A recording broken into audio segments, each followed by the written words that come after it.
Good evening, everybody, and welcome to my live stream. 2 consecutive weeks after a break of a couple of weeks.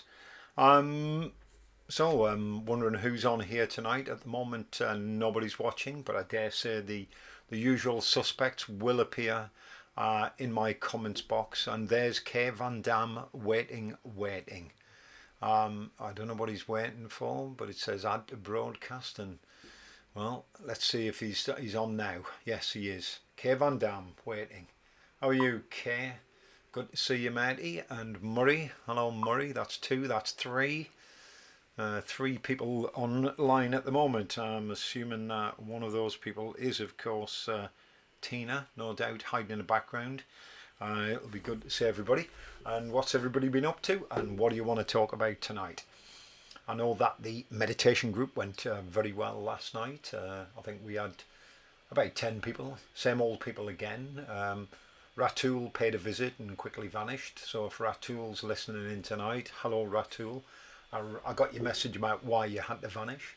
And that was partly because, well, because of the signal, I think, or your battery had gone. Anyway, welcome, four of you.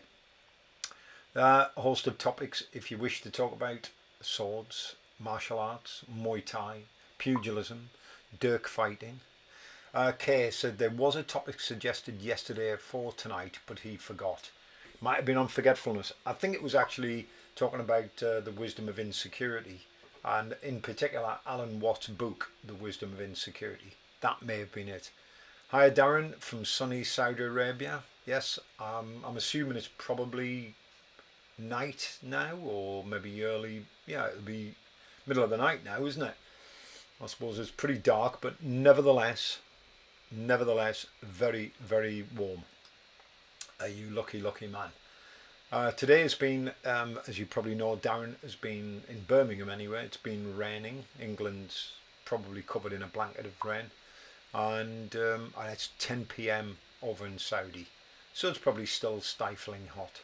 I've been to Saudi, a place called Dammam, a long time ago when I was in the Merchant Navy. I believe Dammam is on the Red Sea side of Saudi Arabia, and I remember we had to lock all pornography and alcohol up in what was called the bond, which is sealed and was guarded by what looked like a 16-year-old kid with a Kalashnikov in what I can only describe as a hodgepodge of military clothing that he probably picked up at a second-hand shop. That's what it looked like.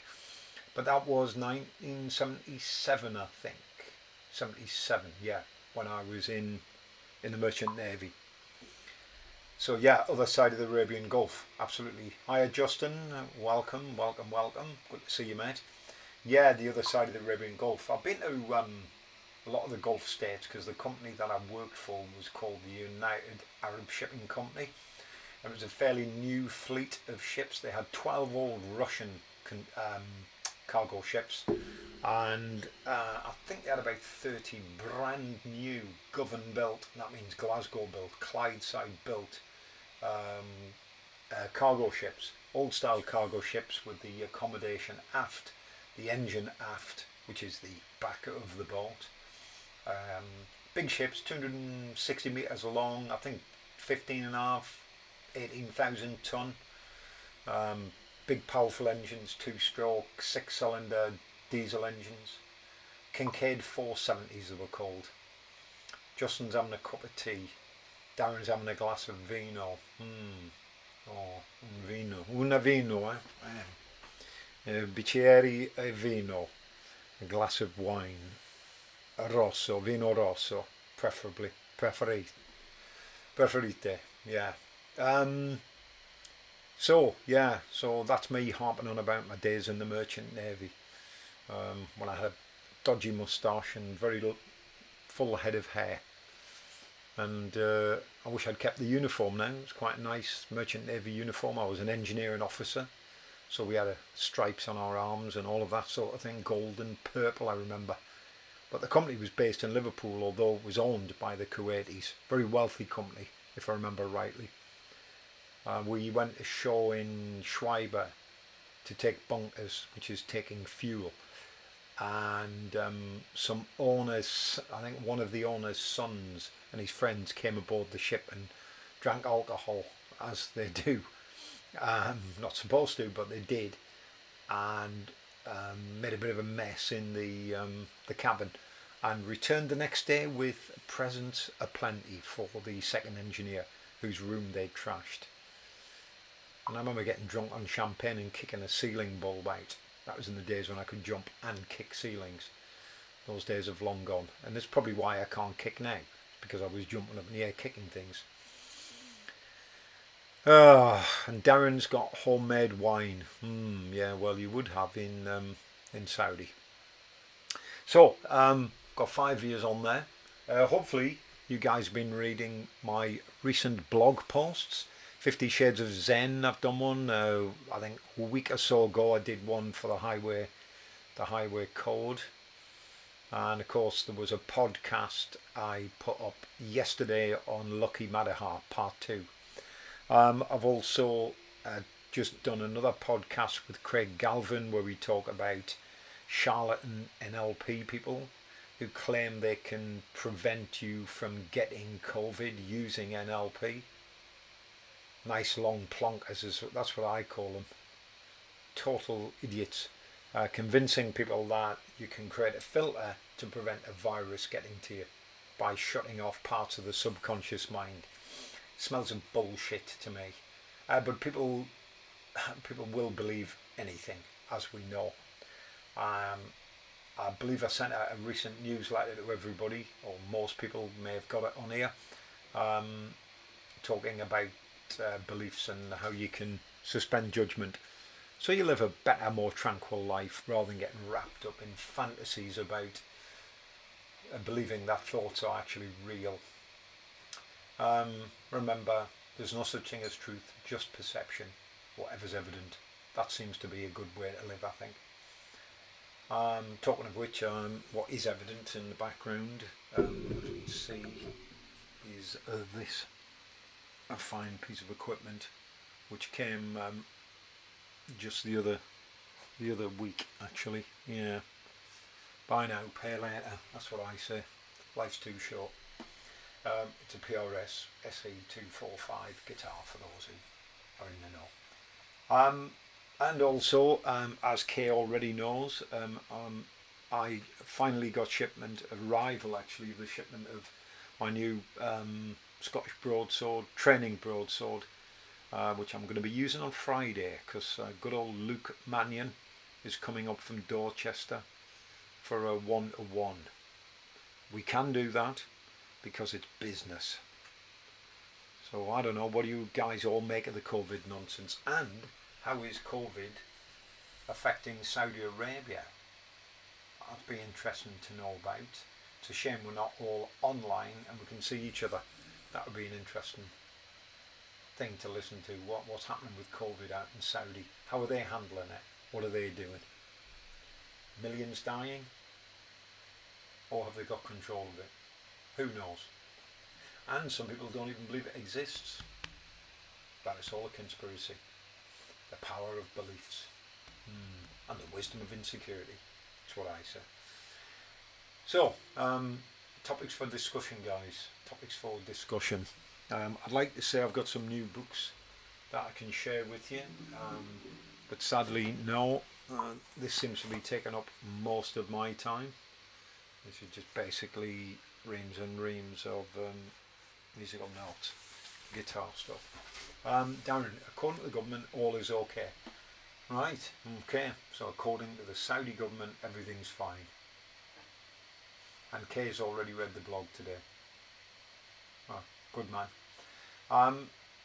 So, yeah, I guess they're trying to tell us the same thing here, that don't worry, well, we'll close things down, but we'll open them, and then we'll close, and then we'll open them.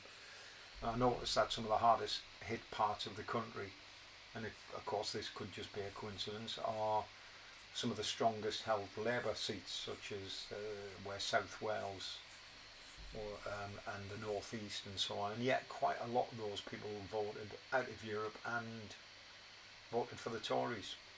Talk about shooting yourself in the foot. It's unbelievable. You couldn't make it up. but hey, maybe that's just a belief of mine. So, what did you think of the blog post then? And I'm chatting, which blog post?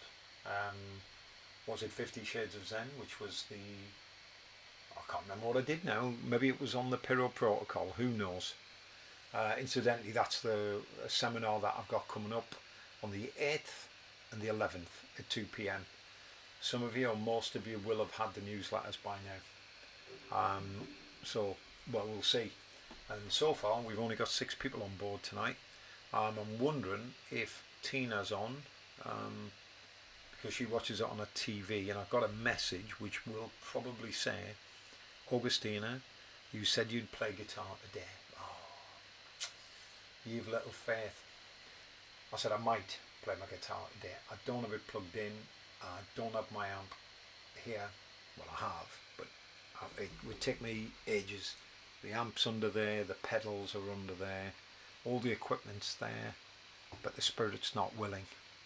And as it's a solid body electric, you're unlikely to hear anything. And I will do that next week, I promise you. So, Tina obviously isn't coming on the chat on the screen here. She's texted me with that and saying that I would say I'd play guitar. And actually, did the uniform and moustache make me look like a member of the village people? Well, I may actually be able to put my hand on my old, watch it, my old passport, my old blue passport, which I had when obviously I was in the Merchant Navy back in the days when you had blue passports. And in that blue passport is, you see, a passport picture.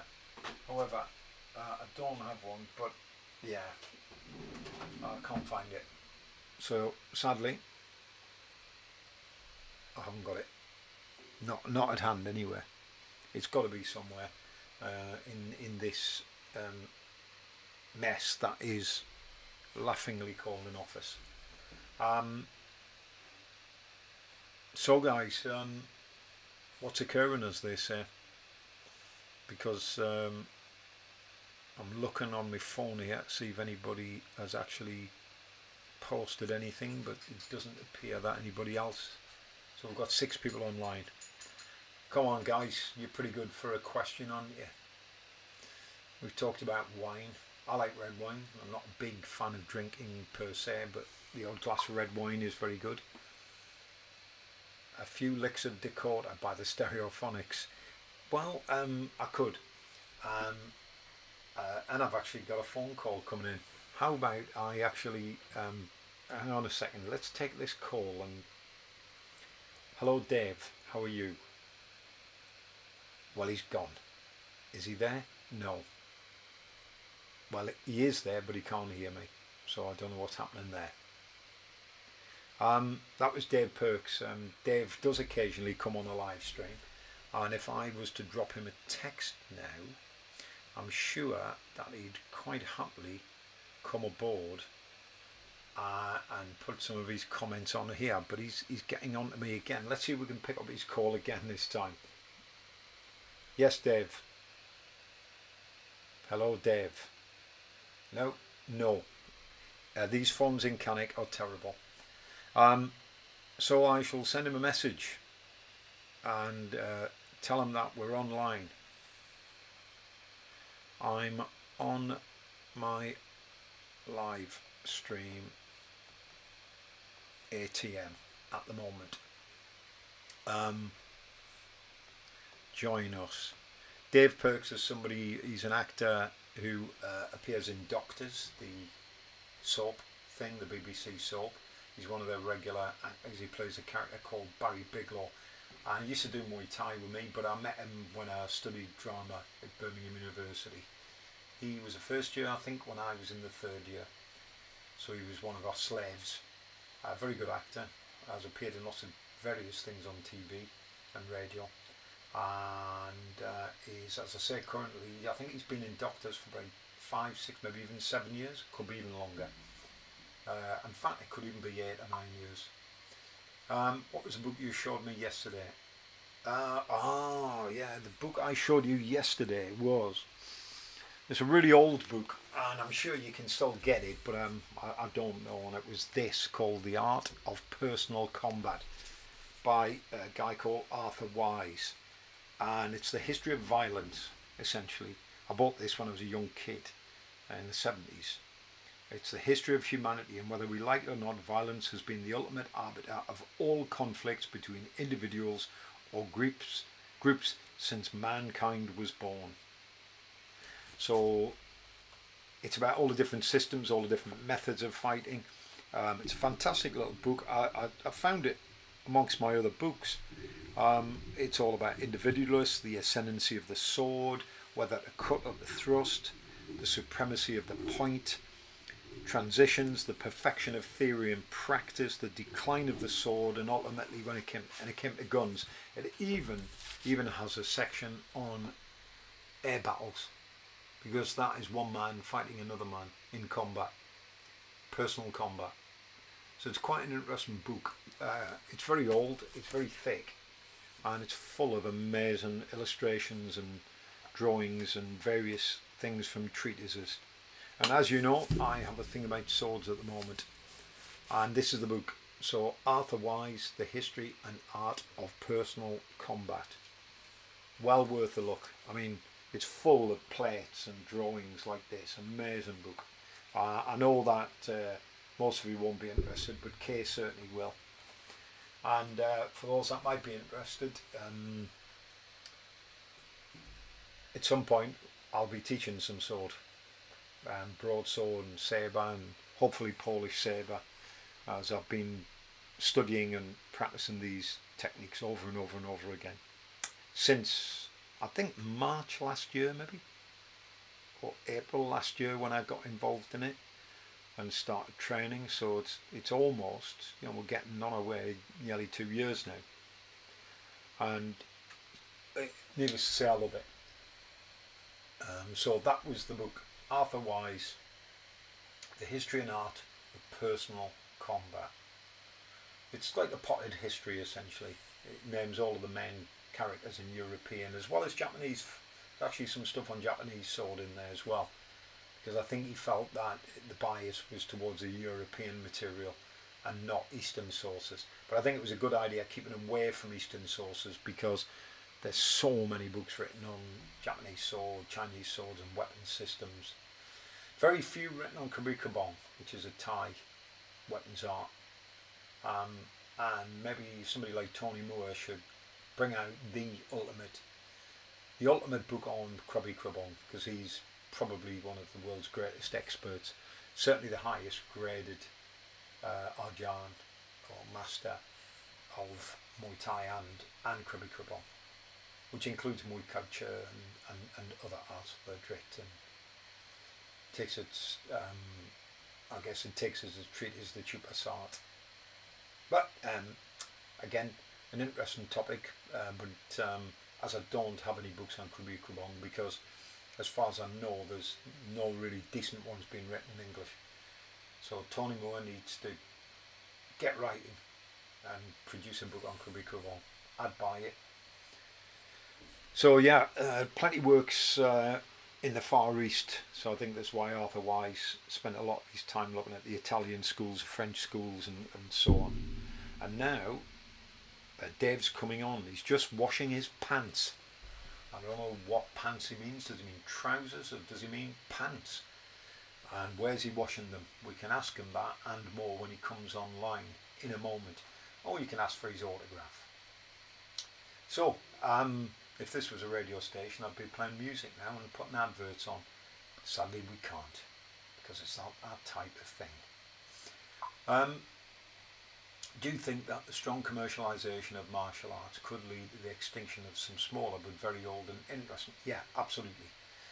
Because I think the modern systems are geared towards sport, towards making lots of money. They have strict rules that govern them, whereas the old arts weren't concerned, at least I don't feel the old arts of pugilism and sword fighting and pistol shooting weren't confined by rules. So for example, the fights of Fig, McBain which were held in theatres up and down the country, sometimes to the death, but certainly to first blood.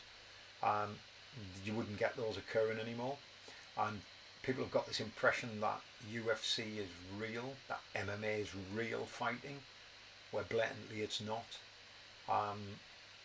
Don't get me wrong, I think the level of skill of some of the proponents of MMA and UFC is incredible and requires dedication, just as any sport requires dedication if you want to excel at it.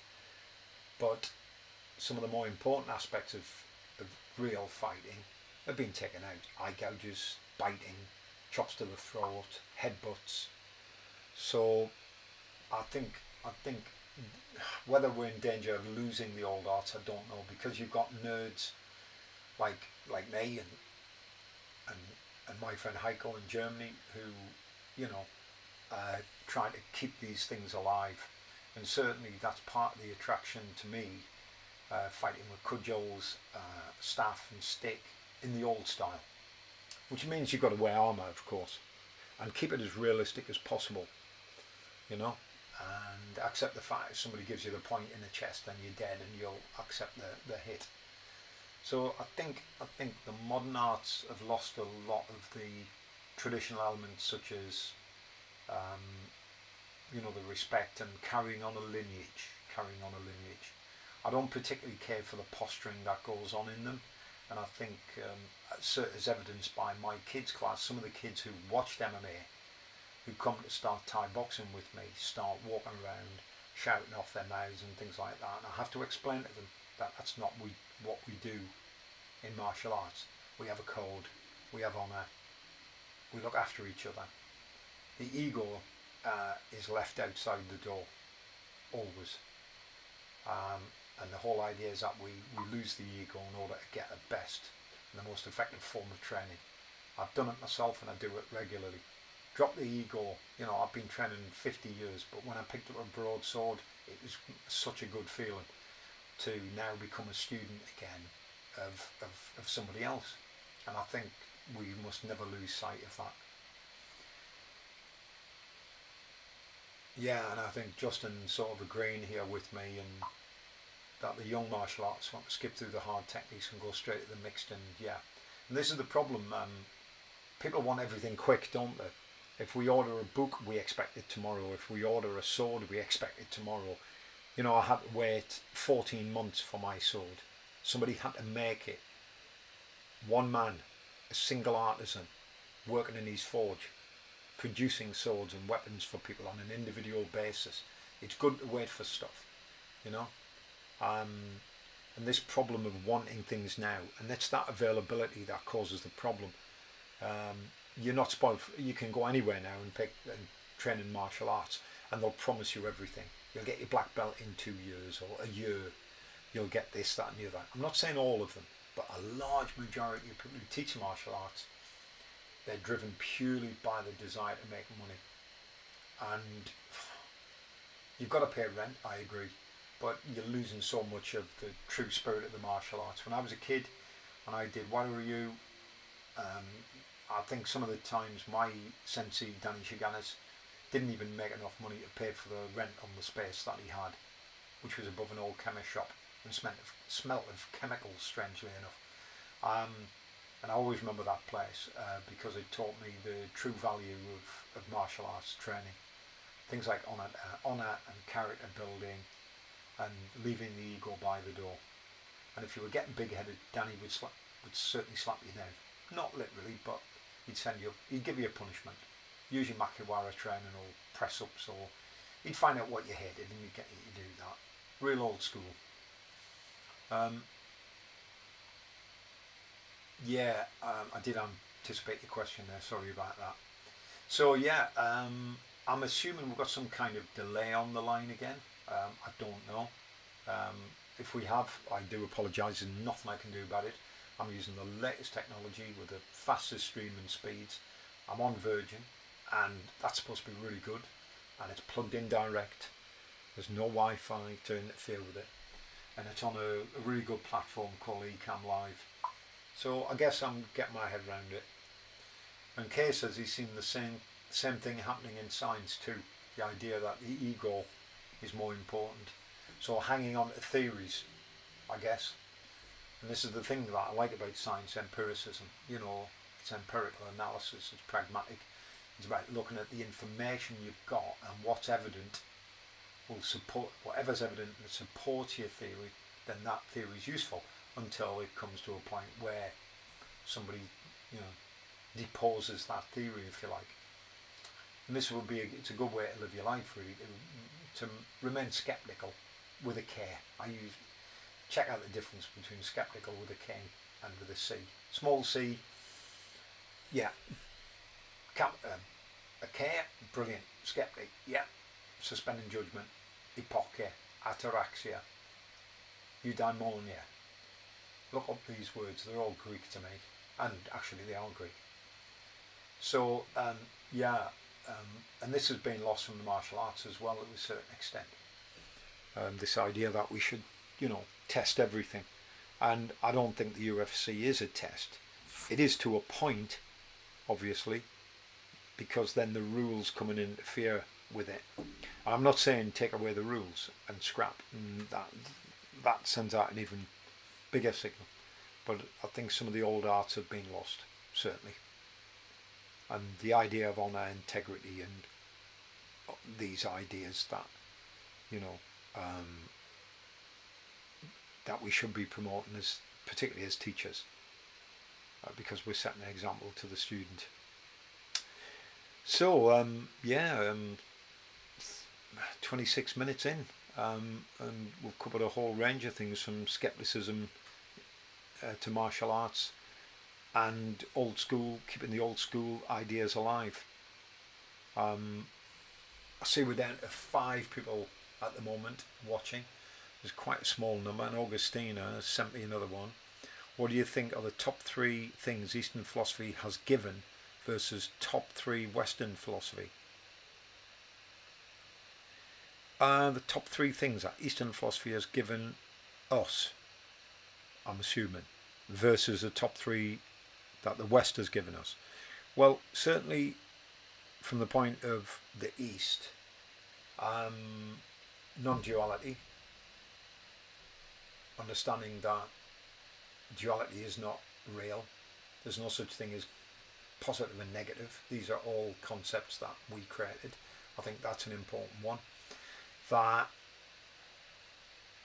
by understanding that the universe is impermanent, that is in a perfect state of flux, that certainly does affect the way you see the world, how you view the world, and your attachment to it. And the other thing is that it is possible to live without an ego and beliefs. Now, those are mirrored in Greek philosophy as well, particularly in the work of Democritus. Parmenides is a really early philosopher who you may not have heard of, long before Socrates, Plato, Aristotle. In fact, they're the 3 that really screwed things up, I think. Some of their, because they have fixed ideas and belief systems, and they're very dogmatic, and they're looking for a truth, whereas the likes of Parmenides and Heraclitus, Democritus, and ultimately Pyrrho said the opposite, that, you know, there was no truth to find. Why are we searching for this? We just don't know. So let's live our lives and achieve a state of tranquility. And Pyrrho said, by suspending judgment, hypoke, and by dropping beliefs. Now Dogen, strangely enough, the Eastern Zen master from the 1200s in Japan, was saying the same thing in 13th century Japan. And Dogen said the same things, and it's funny because quite a lot of the things that are in Buddhism and Taoism, Eastern systems, particularly the Buddhist ones, were mirrored by Pyrrho. And of course some historians and anthropologists and archaeologists and ontologists believe that Pyrrho did actually spend time with Alexander the Great in India, with the gymnosophists, Indian teachers, fakirs, gurus, whatever you want to call them. And there is some conjecture about whether he actually trained with Buddhist monks. He was in India for a year and a half, and when he went back to Greece, he completely reshaped the way the Greeks thought about philosophy. And I've mentioned these books before, by Christopher Beckwith, which is Greek Buddha. Terrible title. It's an academic book. I don't know why he gave it that title, but it was about Pyrrho's encounter with the people in the East. And as you would expect, it's quite an academic work. It's very heavy, and actually some of the ideas I've just been talking about, you know, the things that Tina was asking about, the top three, are similar in here. That things are impermanent, variable and unfixed, that life can be unsatisfactory and unsteady, and there are ways to deal with it, and that there should be no identity with self, in other words, the ego. Now that's three characteristics in Buddhism, and there were three in Pyrrhonism, and those three were adiaphora, which was without a self-identity, so without ego, astat meta, which is unstable, unbalanced, things are impermanent, and the third thing was anapakrita, which is unjudged, undecided, unfixed, so things were in a state of flux again. And that the goal of Pyrrhonism, strangely enough, became ataraxia, not finding the truth, but achieving a state of tranquility. And that seems to have been lost on the modern Greeks. By modern, I mean Socrates, Plato, Aristotle. And Pyrrho was around at that same time. Most of the Greek philosophers, all they seem to do, from the readings I've been doing recently on Hellenistic philosophy, particularly that period before sort of 0 AD, let's say 1 AD, they were all trying to outdo each other with their own dogmas, and some of them were saying they were completely they had no dogmas, and the Pyrrhonists weren't saying that. They said there's no point either way, you're getting caught between two sides. So they suspended judgment and simply said, we just don't know. And I think you'll find that that's the sort of conclusion you'll come up with eventually if you search long enough.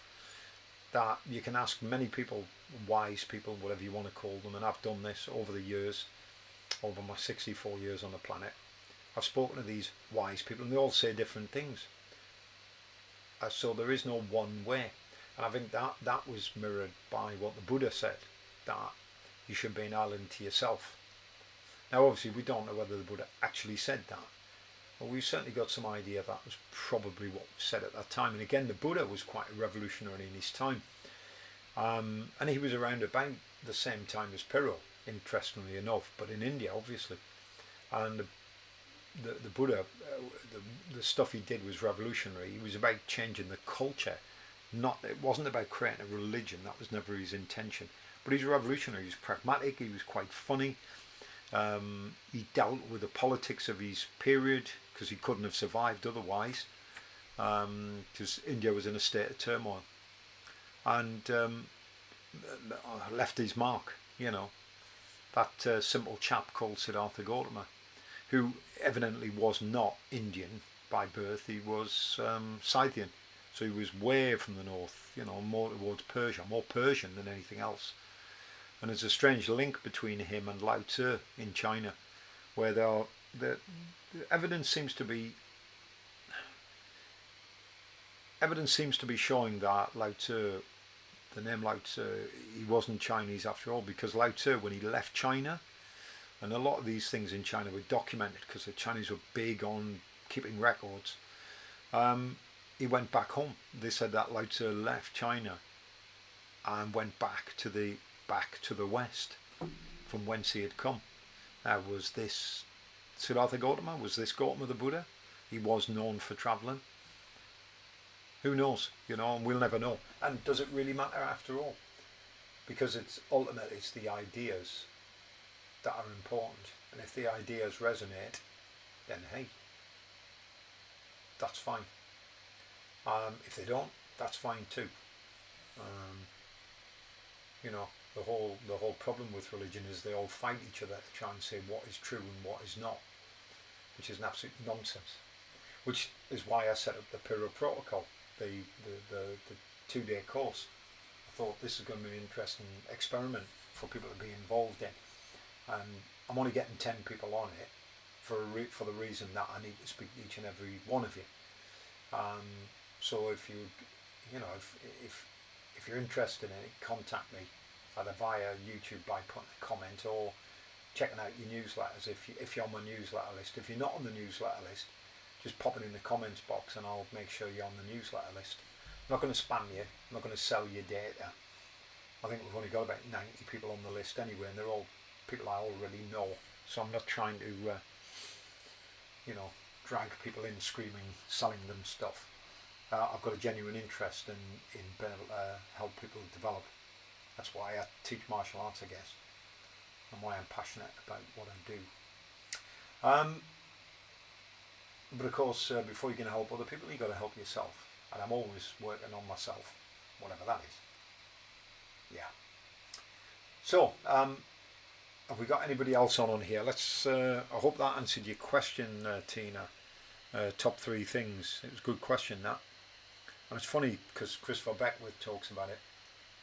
He doesn't say they're the top 3, but they're 3 very similar things on Eastern and Western philosophy. And of course, skepticism had its resurgence in the period of the Enlightenment, 16th century, when we had lots of new changes, particularly in the understanding of religion and science, of course. It's the melting pot for scientific discoveries, what with Galileo leading the way, and of course Isaac Newton. And these people were, I guess, suspending beliefs about what was extant at that time.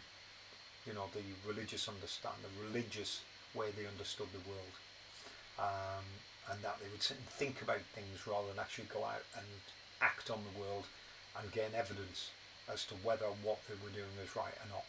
Evidence-based science. So, speaks for itself, really. So, if we have nothing more to talk about, I'm happy to finish the live stream now. But of course, it would be remiss of me if I didn't obviously give Kay a thrill with my new Bellfire blade, handmade. Look at that! Isn't that a beautiful thing? Isn't that a beautiful thing? With a liner, which I didn't ask for, but I got anyway. And that's made by Bellfire Blades. Chris Adams, I think he's called. So if you want a broadsword, or any sword, he can make it. He can make it for you. You might have to wait. I believe Luke Mannion's ordered one. I think the wait list is till February, I believe.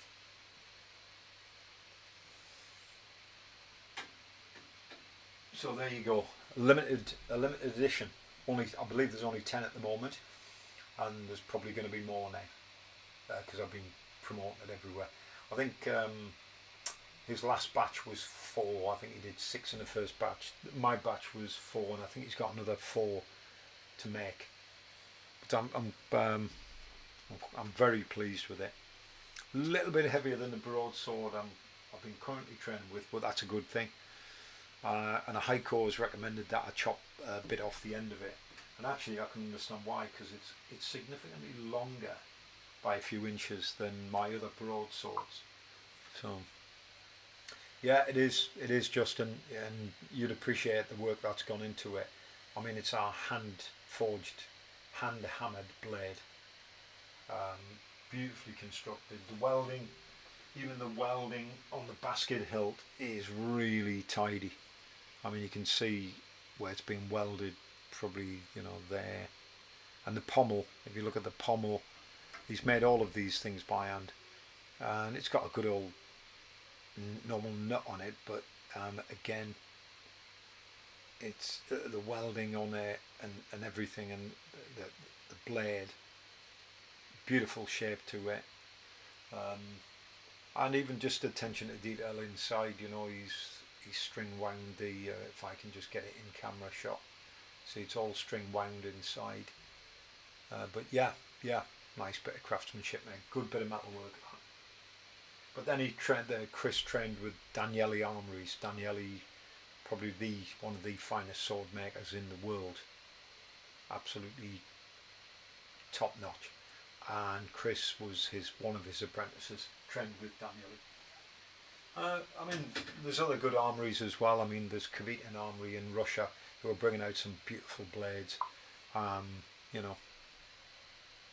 And again, it's coming back to the old school stuff, you know. It's keeping things pretty simple, working with your hands. These are all skills that are going to be lost.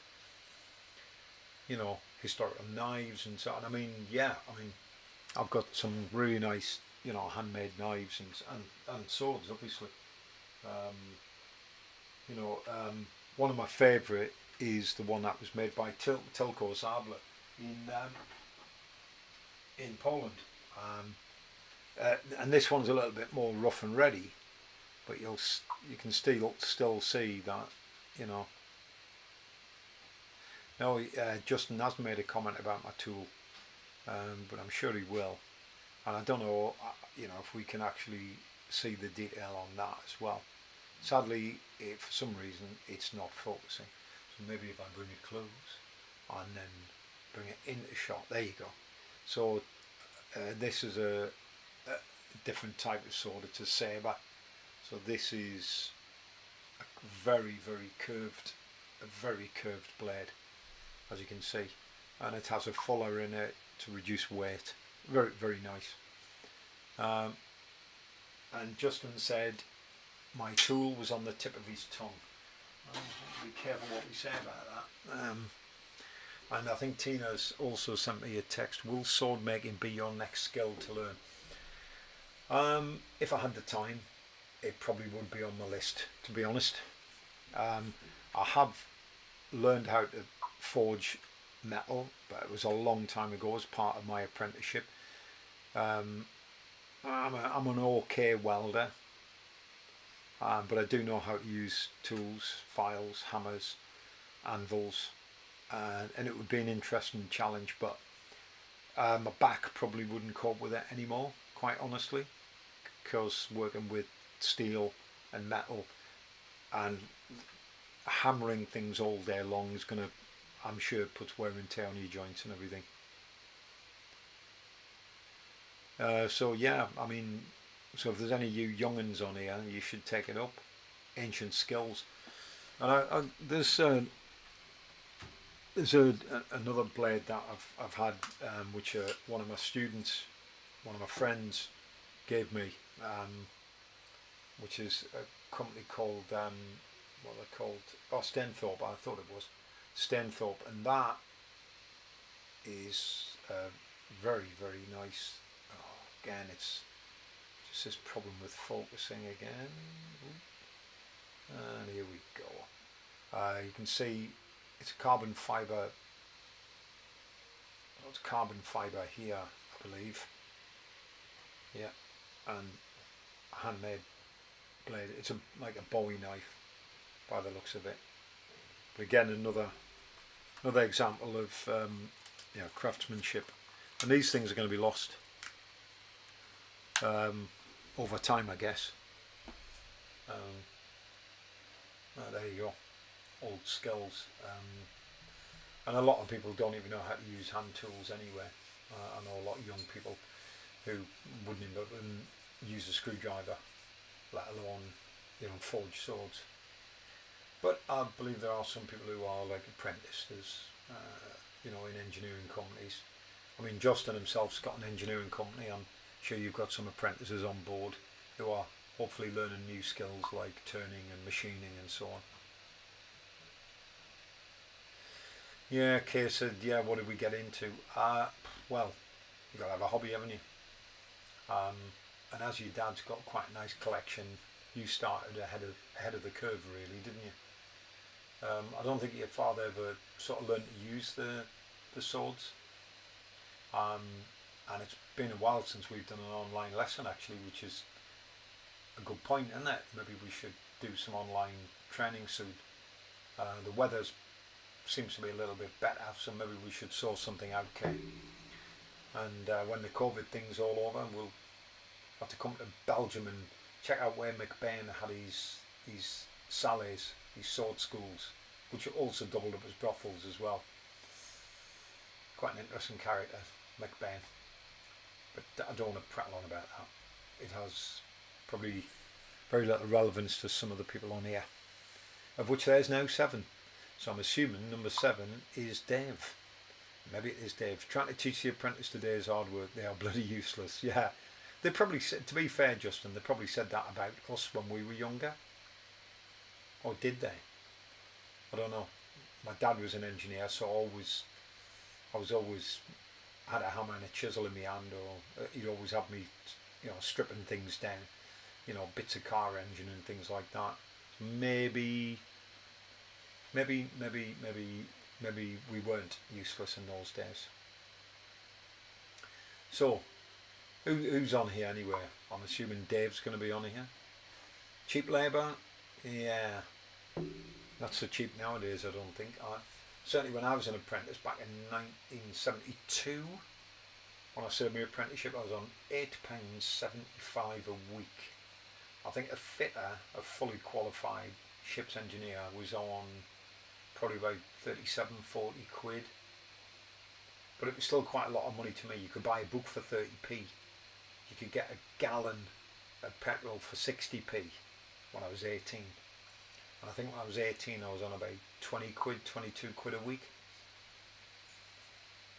And just in saying, the youngsters that are going into vocational skills are usually ones that haven't made it into college or uni. Yeah, that's a good point. So it's often the kids who are not academically good that become engineers, but that was never the case actually, because I remember there was a tier system in the shipyards. So you'd have your interview, then you do an IQ test, and depending on the results of your IQ test, not your O levels that you had from school, but the results of your IQ test, they decided which trade you would have. And I was quite lucky. I got engineer, I got fitter turner, which meant I was going to become working on machine tools and stripping engines, basically ships, basically shipbuilding from an engineering point of view. My other brother Jeff was a shipwright, which is a highly skilled occupation, a true craftsman, working with wood and steel, building wooden boats and steel boats. So Jeff could always weld, he could always use wooden lathes, use hammers and chisels, and Jeff used to make some beautiful furniture. My other brother Brian, who hated the shipyards, went in as a plater, and he hated that, which I don't blame him for. I would have hated to be a plater, but to be honest, he never wanted to go in the shipyards. I think Jeff quite liked it. I took it with a pinch of salt. My main thing was to finish the apprenticeship, and well, I was going to ordain as a Buddhist monk when I came out of my apprenticeship, but I didn't, and that's another story altogether. So I almost enlisted in the Buddhist army, if you like. Yeah, there's a definite lack of encouragement in the vocational skills by the pros. Everything is geared up to going to college. Yeah, because it's become business now. This is the thing, Justin. I think going into further education makes money for those that run educational establishments, because in our day you didn't pay to go to college, you didn't pay to go to university, you had a grant, and therefore education was essentially free. But then the fucking Tories and Thatcher and Blair continued it, privatised everything, which never works. And we just have to look at the state of buses, trains, industry. Once it's privatised and it's in the hands of big time capitalists who don't pay their fucking taxes, it falls apart. It's all about greed rather than need. And they're going to do the same thing with the NHS. But now we're getting us onto a political thing, and I didn't really want it to go there. But hey, I have to say something.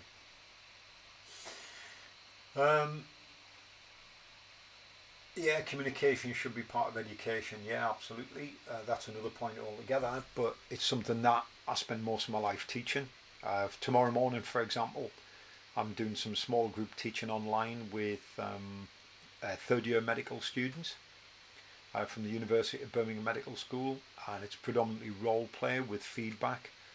So they'll do a variety of scenarios with not just me. There's three others, I believe, or two others, and we're going to do these scenarios in different rooms on Zoom, and teach these guys how to communicate effectively with a number of different things. I can't say what they are because obviously that's confidential. But we spend a lot of time teaching medics communication skills, because communication, if it works well, builds trust. Once you have trust, you get things done. And of course, poor old Dave Perks, he's been trying to get on all night, and he's just sent me a text saying, sorry Bob, I'm having trouble signing into my account. Probably because he doesn't use iTunes or YouTube very much anyway. Guys, with 10 minutes to go, I think it's time to call it a night. More or less exhausted all the possibilities. I have to go away now and learn a whole handful of scenarios on here. Tons and tons of scenarios for tomorrow's clinical communication session. So I just want to thank you for coming on anyway and having a chat. But there is a comment here. Basic dexterity are being lost by the youth. Even the handwriting standards are poor. A teacher friend of mine says there are 15-year-olds with a handwriting of 6-year-olds. Yeah. See what happens when you privatise education? This is what happens. This is the future. Thank God I'll be dead. Sadly, my sons and their kids are going to be the ones that are going to have to pick up the pieces, as it were. For me, well, that's fine. I mean, I am going to live obviously another 40 years. That's the intention. Let's see. Maybe we can have bets on it. Obviously I won't, because I won't be here to benefit from it. But maybe we should run a book on it. And Augustina has asked a final question. How do I memorise all those scenarios? I don't know. I just do. I read them a few times and they stick. Including all of the medical history. Because patients have medical history, they have personal history, they have dates of birth and addresses, they have a drugs history, which often the student will ask for. There'll be circumstances underlying the complaint. Yeah, there's a whole backstory. This is why I'm an actor, because I can remember stuff, I guess. And it's not really even a photographic memory, it's just stuff I learn. And it's like a lot of the stuff I learn. I will forget it. Once I've done it, I'll leave it because it's of no use to me. Stuff that is useful is the stuff I read in, books like this. That stuff I'll always remember. But day-to-day stuff, scenarios, they're only useful for that period of time. I can always relearn them anyway. So, isn't the spirit immortal? What's that mean? Wink, wink. If you believe in the spirit, once you're dead, you're dead. And we know that, don't we, Justin? And language in social media makes it worse. Bob has Google glasses, Tina. Yeah, Google glasses, I wish I had. Agreed. Kids talk like they text. Unbelievable. Yeah, now we're just decrying the youth of today like a bunch of old men. Me, of course, being the oldest, and I believe Justin's second down the line. Darren, I'm not too sure about. Darren's got to be in his 40s. He looks about 10. So, I think we'll finish there, guys. Tina's sending yet another text. How do you memorize? Oh no, it's the same old text as before. So now I will definitely say good night to you all. It's going to be 11 p.m. in Saudi Arabia, Darren. So finish your wine, enjoy it, and get your head down and start work tomorrow, if you are at work tomorrow. And I'll say goodbye. Remember, guys, Tuesday night meditation at 6 o'clock. be there, be aware. And I think that's it, essentially. You know where to get in, how to get hold of me if you need to. Keep an eye on Facebook, on YouTube, on Twitter, and all the blah, blah, blah, blah, blah, social media. And I'll say good night. Yeah, cheers, guys. And Kay's final parting shot is no people under 35 watching anyway. That's probably true. Very true. All right. So thanks very much, everybody. And I look forward to seeing you next Wednesday at 8 o'clock. Or Tuesday for the old meditation. And Paul's joined a few minutes ago. Yeah, well, better late than never, Paul. See you guys in a bit. Take it easy. Good night.